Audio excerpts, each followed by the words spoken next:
فاتحہ۔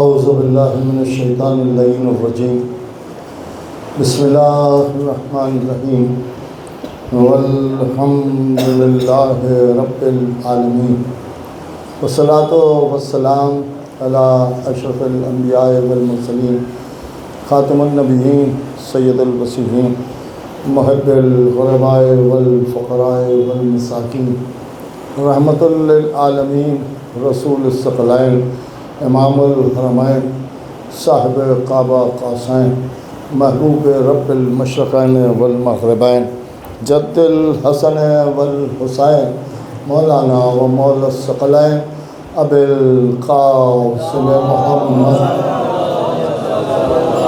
اہل بیتہ الطیبین الطاہرین المعصومین المظلومین المنتخبین المنتجبین، الذین عذب اللہ عنہم الرجس وطہرہم تطہیرا،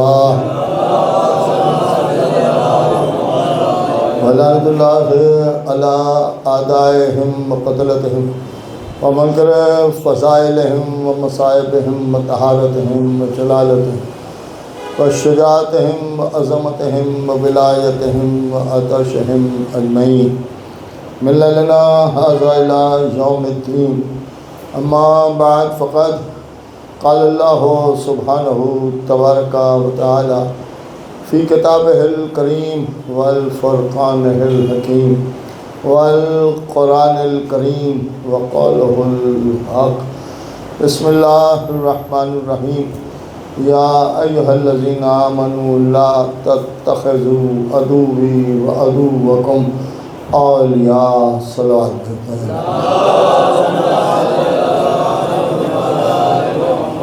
قرآن مجید کا حکم ہے، اللہ کا فرمان، ارشاد ہو رہا ہے کہ وہ لوگوں جو ایمان لائے ہو، ہرگز انہیں کہ جو تمہارے اور ہمارے دشمن ہیں اپنا ولی نہ بناؤ۔ ظاہر سی بات ہے کہ لفظ ولی آیا ہے، اولیاء آیا ہے، تو یہاں پر لوگوں نے ولی سے مراد دوست کے لیے، اور یہ کہہ رہے ہیں کہ ہمارے اور اپنے دشمنوں کو دوست نہ بناؤ۔ تو ظاہر سی بات ہے کہ اگر دوست نہ بناؤ تو اس کا مطلب ہی یہ ہے کہ سب سے بڑی چیز کہ دوست کسے کہتے ہیں، ان کا صاحب دوست اسے کہتے ہیں کہ اگر ہمیں کسی چیز کی ضرورت ہو تو ہم دوست سے کہہ دیں، اور اگر اسے کسی شے کی ضرورت ہے تو ہم پہنچا دیں۔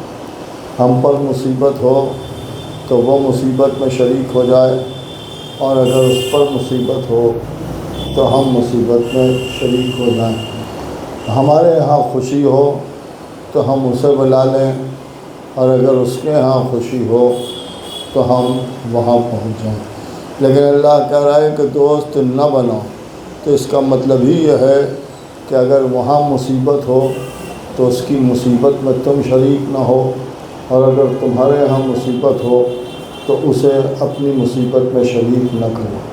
اگر وہاں خوشی ہو تو تم اس کی خوشی میں شریک نہ ہو، اور اگر تمہاری خوشی ہو تو پھر اسے تم اپنی خوشی میں بھی شریک نہ کرو۔ اس لیے کہ اللہ کہہ رہا ہے دوست نہ بناؤ۔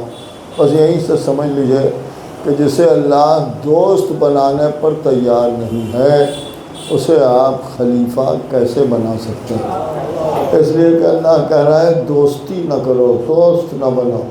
اب ظاہر سی بات ہے کہ ہمارے ہاں کیا مسئلہ ہے، تو ہمارے ہاں ولی کے معنی دوست کے نہیں ہیں، ولی کے معنی ہیں اولا بالتصرف کے۔ اولا بالتصرف کا مطلب یہ ہے کہ آپ پر آپ کے نفسوں سے زیادہ ولی کو اختیار ہے۔ اگر ولی کہہ دے کہ آپ یہاں بیٹھیں تو آپ اٹھ نہیں سکتے، اگر ولی کہہ دے کہ کھڑے ہو جاؤ تو پھر آپ بیٹھ نہیں سکتے، اگر ولی بلائے تو آپ بھاگ نہیں سکتے، اور اگر ولی بھگائے تو آپ رک نہیں سکتے۔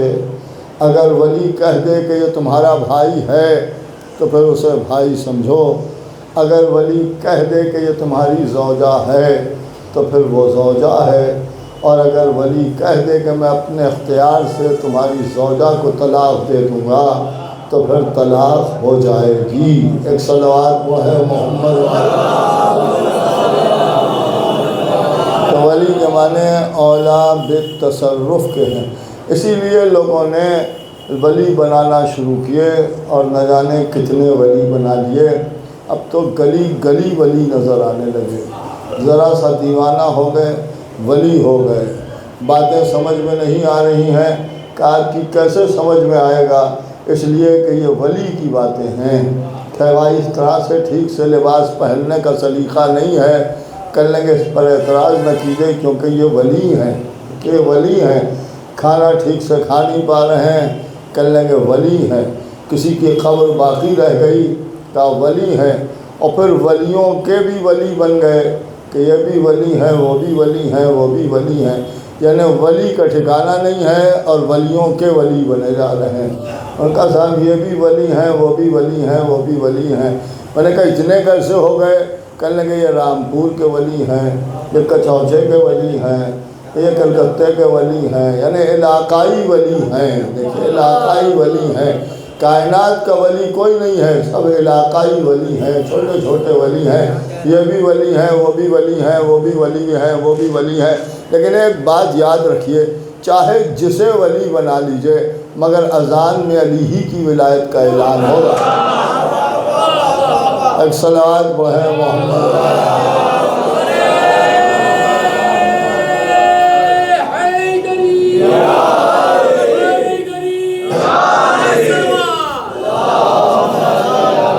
اس سے کیا ثابت ہوتا ہے؟ ان کا صاحب یہ ولی، وہ ولی، وہ ولی، وہ ولی، اور مزاروں کے اوپر آپ دیکھیں کہ وہاں کے ان کا صاحب یہ بھی ولی ہیں، وہ بھی ولی ہیں، یہ ولی صاحب کی قبر ہے، وہ ولی صاحب کی قبر ہے۔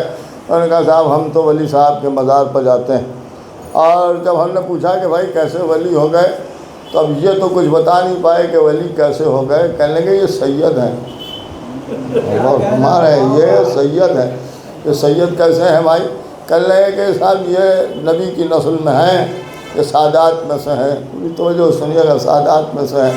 اب اس کا بعد ایک شجرہ بھی پیش کر دیا کہ یہ فلاں کے بیٹے ہیں، یہ فلاں کے بیٹے ہیں، یہ فلاں کے بیٹے ہیں، وہ فلاں کے بیٹے ہیں، یہ شجرہ بھی پیش کر دیا۔ کہیں آپ جائیں مزار کے اوپر اور جا کے پوچھیں کہ بھائی ان کا شجرہ کیا ہے، تو وہاں کے اوپر فوراً آپ کو شجرہ پیش کر دیا جائے۔ آپ دیکھیے قبر کے اوپر لگا ہوا ہے، تو یہ شجرہ ہے کہ ان کے بیٹے، وہ ان کے بیٹے، وہ ان کے بیٹے، وہ ان کے بیٹے۔ آج ایک مجلس میں عرض کر رہا تھا کہ اگر آپ مزاروں پر جائیں تو ہر ولی کا ایک شجرہ لٹکا ہوا ہوتا ہے، لیکن یہ شجرہ دو طرح کا ہوتا ہے، ایک شجرہ نسبی کہلاتا ہے اور ایک شجرہ طریقت کہلاتا ہے۔ نسبی شجرہ ہے تو ان کا یہ فلاں کے بیٹے اور فلاں کے بیٹے اور فلاں کے بیٹے اور فلاں کے بیٹے، اور یہاں تک کہ لے جائے کسی معصوم سے جوڑ دیا، کر لے دیکھیں نسل رسول ہے۔ آپ غور کر رہے ہیں، یہ نسل رسول ہے۔ اور طریقت کا جو شجرہ ہے اس کا معاملہ یہ ہے کہ ان کو جو ولایت ملی وہ فلاں صاحب سے ملی، اور ان کو ولایت ملی تو وہ فلاں صاحب سے ملی، وہ ان کے استاد تھے، وہ ان کے استاد تھے، وہ ان کے استاد تھے۔ یعنی یہ جو شجرہ طریقت ہے یہ ان استادوں کا شجرہ ہے جو ہمیشہ استادی کرتے رہے۔ ایک صلوات وہ ہے محمد والے ہمارے، ایک اور صلوات بھیجیں محمد والے۔ اور ان کا صاحب یہ ولی نہ ہوتے، اور فلاں صاحب نے ان کو ولایت دی، اور فلاں صاحب نے ان کو ولایت دی تھی، اور انہوں نے ان کو ولایت دی تھی، ان کو ولایت دی تھی، ان کو ولایت دی تھی۔ آخر میں آ کے انہوں نے ولیوں کا جو سلسلہ ہے، سلسلہ طریقت، وہ لے جا کے حسن بصری سے ملا دی اور کہا کہ حسن بصری سے یہ ولایت چلی، کہ حسن بصری سے ولایت چلی۔ میں نے پوچھا کہ مولوی صاحب یہ بتائیے کہ حسن بصری کو ولایت کس سے ملی؟ تو کہنے لگے مولا علی سے ملی۔ بس یہیں سے سمجھ میں آ گیا کہ شیعہ کون ہے، صوفی کون ہے۔ آپ غور کر رہے ہیں، علی کی ولایت امام حسن میں ٹرانسفر ہوگی، حسن بصری کی طرف نہیں جائے گی۔ ایک صلوات وہ ہے محمد والے۔ یہ ولایت جو ہے یہ امام حسن کی طرف منتقل ہوگی۔ اور کہا نہیں صاحب حسن بصری ولی تھے۔ اچھا ٹھیک ہے، حسن بصری کو ولایت کس سے ملی؟ کہنے لگے مولا علی سے ملی، کہ مولا علی سے ملی۔ اور کہا صاحب جب بھولے بھالے لوگ ہیں اور کہتے ہیں یہ گھوم پھر کے مولا علی ہی پہ آ جاتے ہیں، لیکن اس سے آگے بھی تو بڑھیے ہے۔ آپ نے پوچھا مولا علی کو ولایت کس سے ملی؟ تو کہنے لگے رسول اللہ سے ملی۔ آپ غور کریں، رسول اللہ سے ملی۔ اور رسول اللہ کو ولایت کس سے ملی؟ کہ اللہ سے ملی۔ تو اللہ سے رسول اللہ کو ملی اور رسول اللہ سے ولایت مولا علی کو ملی۔ دیکھیں مولا علی کو ملی، تو یہ نبی اور علی کے بیچ میں جو لوگ تھے یہ کہاں گئے؟ نہیں غور کر رہے ہیں آپ بھائی۔ یہ بہت بات کرے کہ نبی سے ولایت حضرت علی کو ملی کہ جو علی کو خلیفہ بلا فصل مانتا ہو، اور جب آپ بیچ میں 3 فصلیں اگائے ہوئے ہیں تو پھر ڈائریکٹ تو مل ہی نہیں سکتی۔ ایک صلوات پڑھے محمد والے مطلب ہے۔ تو آپ کو یہ کہنا چاہیے تھا کہ حضرت علی کو جو ولایت ملی وہ تیسرے سے ملی، اور تیسرے کو دوسرے سے ملی، اور دوسرے کو پہلے سے ملی، اور پہلے کو نبی سے ملی۔ تو یہ تو آپ نے کچھ کہا نہیں، آپ کہہ رہے ہیں کہ نبی سے علی کو ملی۔ اس کا مطلب یہ ہے کہ علی اور نبی کے درمیان جو رہے وہ بغیر ولایت کے رہے، بھئی وہ ولی نہیں ہو پائے۔ آپ غور کریں، ولی نہیں ہو پائے۔ تو یہاں پر علماء اسلام نے کہا کہ ان کو ولایت نہیں ملی، انہیں خلافت ملی تھی۔ دیکھیے خلافت ملی تھی، بڑے غور سے سنیے گا۔ اس کا مطلب یہ ہوا کہ ولایت علی کو ملی اور خلافت انہیں ملی۔ دیکھیے خلافت انہیں ملی۔ تو انہوں نے کہا کہ نہیں آپ سمجھے نہیں، اصل میں ولایت جو ہے یہ مذہبی بات ہے اور دینی بات ہے، لہذا دینی جانشین یہ ہیں، اور خلافت کا مطلب حکومت ہے۔ اس کا مطلب یہ ہوا کہ علی کو ولایت دے دی اور انہیں حکومت دے دی، یہ انہیں حکومت دے دی۔ اسی لیے جب حضرت علی علیہ السلام کے مولا ہونے کا اعلان کیا گیا تو دوسرے نمبر نے کہا کہ آپ سب کے مولا ہو گئے، مردوں کے بھی مولا ہو گئے اور عورتوں کے بھی مولا ہو گئے، اور ساتھ ساتھ میرے بھی مولا ہو گئے۔ آئی عجیب و غریب باتیں کرتے تھے، میں سمجھتا ہوں بات کرنے کی تمیز ہی نہیں تھی۔ جب مردوں کے مولا ہو گئے، عورتوں کے مولا ہو گئے، تو ان سب میں تو یہ بھی آ گئے۔ اب یہ کہنے کی کیا ضرورت ہے اور میرے بھی مولا ہو گئے؟ یہ جملہ تو بتا رہا ہے کہ ہمیں کچھ کہنے کی ضرورت ہی نہیں ہے۔ یہ خود ہی اپنے آپ کو نہ مردوں میں شمار کر رہے تھے نہ عورتوں میں شمار کر رہے تھے۔ آپ غور کریں، ہم کہہ دیں تو آپ کو مرچیں لگ جاتی ہیں، وہ خود کہہ گئے ایک صلوات وہ ہے محمد والے محمد۔ آپ غور ہمارے تو اب بہرحال یہ کہ ان کے بھی ہو گئے ان کے بھی ہو گئے، تو انہوں نے کہا صاحب حکومت ان کے لیے ہے اور ولایت ان کے لیے۔ دیکھیے ولایت ان کے لیے ہے، اسی لیے انہوں نے کچھ نہیں کہا، انہوں نے کہا کہ بس مولا ہو گئے، مولا ہو گئے، مولا علی کہا، مولا علی کہا۔ اس کا مطلب یہ ہے کہ خالی مولا مولا کرنے والوں کے داؤں میں نہ آئیے گا۔ یہ یاد رکھیے کہ ولایت بھی علی کے لیے ہے، حکومت بھی علی کے لیے۔ دیکھیے حکومت بھی علی کے لیے۔ غدیر کے میدان میں جب علی ابن ابی طالب کی ولایت کا اعلان ہو گیا تو وہاں بھی، اور اس کے بعد خیبر میں بھی ملتا ہے کہ رسول اللہ نے حضرت علی علیہ السلام کے سر مبارک پر اپنے ہاتھ سے امامہ باندھا، امامہ باندھا اپنے ہاتھ سے، اور یہ گلابی رنگ کا تھا، پنک کلر کا تھا، اور اس امامے کا نام صحاب تھا۔ تاریخوں میں ملتا ہے کہ 9 پیچ آئے، کہ 9 پیچ آئے امامے کے، اور 9 پیچ میں 9 بار میں یہ امامہ سر پر مولا علی کے باندھا گیا۔ دیکھیں مولا علی کے سر پر یہ امامہ باندھا گیا۔ کہاں باندھا گیا؟ کہ خیبر میں بھی باندھا، غدیر میں بھی باندھا، اور اس کے بعد رسول اللہ نے فرمایا کہ یا علی یہ امامہ آپ کا تاج ہے۔ نہیں غور کیا آپ؟ یہ رسول نے فرمایا کہ آپ کا تاج ہے، آپ کا تاج ہے۔ ایسا امامہ باندھا، ایسا امامہ باندھا کہ امامے کے پیچ کستے جا رہے تھے اور منافقین کے پیچ ڈھیلے ہوتے جا رہے تھے۔ ایک صلوات پڑھے محمد والے ہمارے۔ تو اب امامہ باندھا کا امامہ باندھا، کہا کہ یا علی آپ کا تاج ہے۔ امامہ دین کی علامت ہے، تاج حکومت کی علامت ہے، لہذا امامے کو تاج بتا دیا کہ دین بھی علی کے لیے ہے، حکومت بھی علی کے لیے ہے۔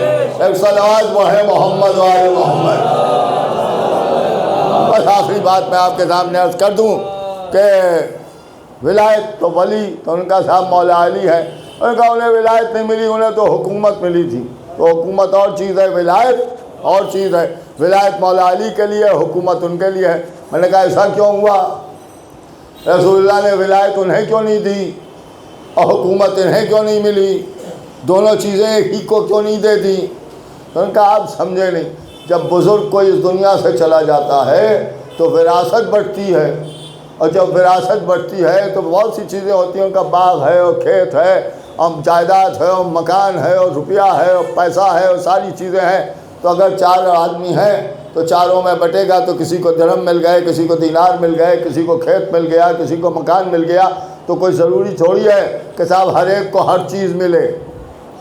ہاں غور کر رہے ہیں، ہر چیز ہر ایک کو ملے وراثت میں، یہ کوئی ضروری نہیں ہے۔ یہ مکان تھا ان کو دے دیا، وہ کھیت تھا ان کو دے دیا، اس میں پریشانی کی کیا بات ہے؟ اب رسول اللہ کے بعد حکومت بھی تھی، خلافت بھی تھی اور ولایت بھی تھی، لہٰذا جب رسول اس دنیا سے جانے لگے تو وراثت میں ولایت علی کے حوالے کر دی اور خلافت ان کے حوالے کر دی۔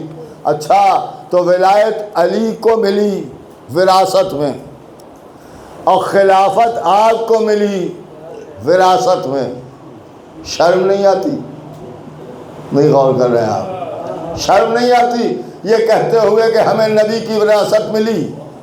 اما اپنی بات آ جائے تو وراثت لینے کے لیے آپ کھڑے ہو گئے، اور سیدہ کے حق کی بات آ گئی تو پھر نبی وارث نہ ہوتا ہے نہ وارث بناتا ہے۔ ایک صلوات محمد والے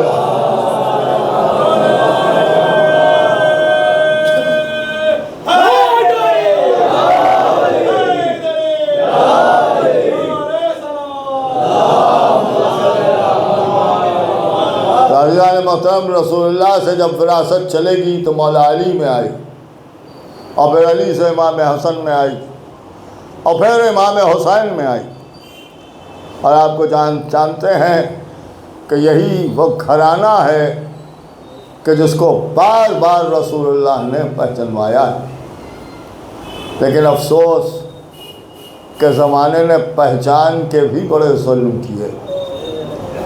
میں کیا عرض کروں، خدا کی قسم آل محمد پر جیسے ظلم ہوئے ہیں کائنات میں کسی پر ایسے ظلم نہیں۔ ذرا سوچئے تو کہ حسین فرماتے تھے عباس مر گئے علی اکبر جدا ہوا، عباس مر گئے علی اکبر جدا ہوا، ہم سے کسی نے یہ بھی نہ پوچھا کہ کیا ہوا۔ یہ رات جو گزر رہی ہے اسے شب عاشور کہتے ہیں۔ اب کسی کو سلام نہ کیجیے گا، اب کوئی دعا نہ مانگیے گا، اس لیے کہ زہرا کے گھر کی آبادی کی آخری رات ہے، کہ قاسم کی زندگی کی آخری رات ہے، یہ علی اکبر کی جوانی کی آخری رات ہے، یہ حسین کی حیات ظاہرہ کی آخری رات ہے۔ ابھی کربلا میں سب موجود ہیں، بس یہ سوچ سوچ کے روئیے کہ ابھی زینب ام کلثوم خیمے میں بیٹھی ہیں، ابھی زینب ام کلثوم کے سر پر ردائیں موجود ہیں۔ شام غریبہ میں اور شب عاشور میں یہی فرق ہے کہ آج کی رات سیدانیہ خیموں میں ہیں، کل جب رات آئے گی تو سیدانیہ خاک پر بیٹھی ہوئی ہوں گی، خیمے جل چکے ہوں گے۔ آج عباس پہرا دے رہے ہیں، کل زینب پہرا دے رہی ہوں گی۔ عزیزوں یہ رات حسین ابن علی کی حیات ظاہرہ کی آخری رات ہے۔ حسین اپنے اصحاب کو لیے ہوئے بیٹھے ہیں، تو اس کے بعد آواز دیتے ہیں چراغ کو گل کر دو، جسے جہاں جانا ہے چلا جائے۔ میں تمہاری گردنوں پر سے بیعت کو اٹھائے لیتا ہوں، میں تمہاری جنت کا ضامن ہوں، جہاں جانا چاہو چلے جاؤ۔ لیکن آپ کو معلوم ہے کہ جب اندھیرا ہو گیا تو سسکیوں کی آوازیں بلند ہو گئیں۔ حسین نے آواز دی عباس چراغ کو روشن کر دو۔ ابوالفضل عباس نے چراغ کو روشن کیا تو کیا دیکھا کہ جو جہاں بیٹھا تھا وہیں بیٹھا رو رہا تھا اور کہہ رہا تھا آقا 70 مرتبہ مارے جائیں اور جلائے جائیں جب بھی آپ کا ساتھ نہ چھوڑیں گے۔ شہداء کی فہرست بیان کی گئی۔ جناب قاسم نے پوچھا میرا نام کیوں نہیں ہے؟ تمہاری نظر میں موت کیسی ہے؟ کا شہد سے زیادہ شیریں ہے۔ تمہارا بھی نام علی اصغر کا بھی نام۔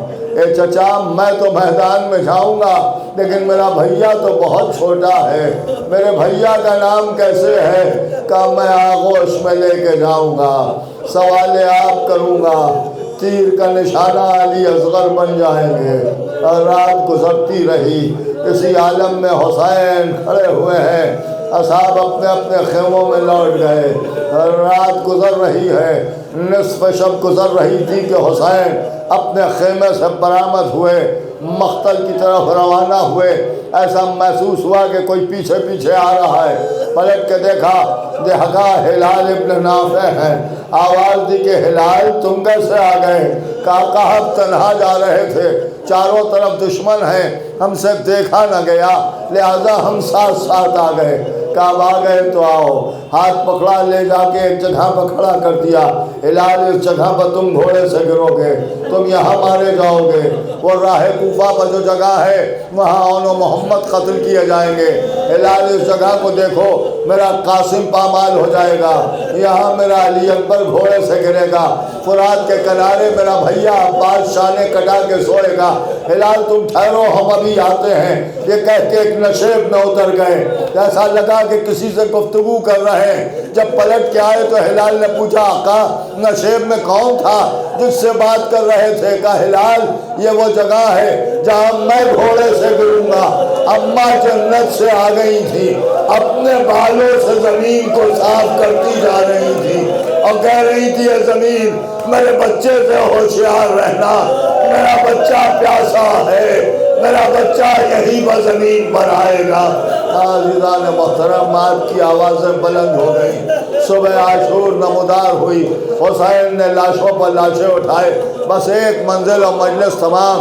حسین نے جنازوں پر جنازے اٹھائے، لاشیں لے لے کے آتے رہے۔ اون و محمد کے جنازے آ گئے، قاسم کی پامال لاش کے ٹکڑے آ گئے، ابوالفضل عباس کا علم آ گیا، علی اکبر کا جنازہ آ گیا۔ اب ننھے سے شیرخوار کو لے کے میدان میں آئے، علی اصغر تیر ستم کا نشانہ بن گئے۔ بچے کے لاشے کو لیے ہوئے خیمے کی پشت پر آئے، نہ تلوار کو نکالا، ایک ننھی سی تربت بنائی، علی اصغر کو سپرد خاک کیا اور رخسارہ رکھ کے رونا شروع کیا۔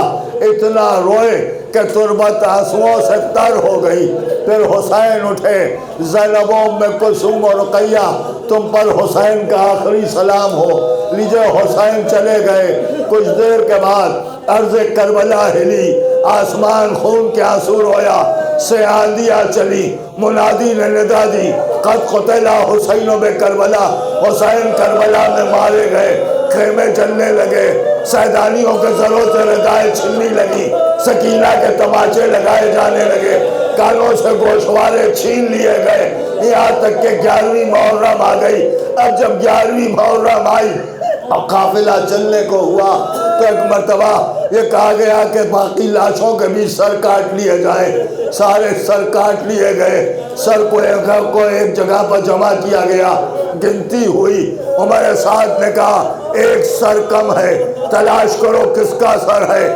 ڈھونڈا جانے لگا، کسی نے پلٹ کے کہا حسین کا ایک بچہ بھی مارا گیا تھا، اس بچے کا سر نہیں ہے، لاش کو تلاش کرو۔ لاش ڈھونڈی گئی، نہ ملی۔ کسی نے کہا شاید حسین نے کہیں دفن کر دیا ہے۔ آپ سنیں گے کیا ہوا۔ خدا لعنت کرے عمر سعد منور پر، ایک لمبا نیزہ لیے ہوئے چلا، زمین پر مارتا ہوا آگے بڑھا۔ کیا ہے؟ لاشا ڈھونڈا جا رہا ہے، سیدانیاں بیٹھی ہوئی ہیں، رباب دیکھ رہی ہے، زینب مشاہدہ کر رہی ہے کہ ایک مرتبہ زینب نے دیکھا، ایسا لگتا ہے کہ اب نیزہ تربت علی اصغر پر پڑے گا، لہذا رباب کو اپنی طرف منہ کیا اور اس کے بعد گلے لگا لیا۔ اے بی بی تم ادھر نہ دیکھو، اے بی بی تم برداشت نہ کر سکو گی۔ آج سنیں گے کیا ہوا۔ نیزہ بہت دور تک گیا اور اب جو نکالا گیا تو آنی میں ایک ننھا سا لاچا لپٹا ہوا نکلا، خنجر نکالا گیا، ننھا سا سر کاٹا گیا۔ واہ حسینہ، واہ علیہ، سیعلم الذین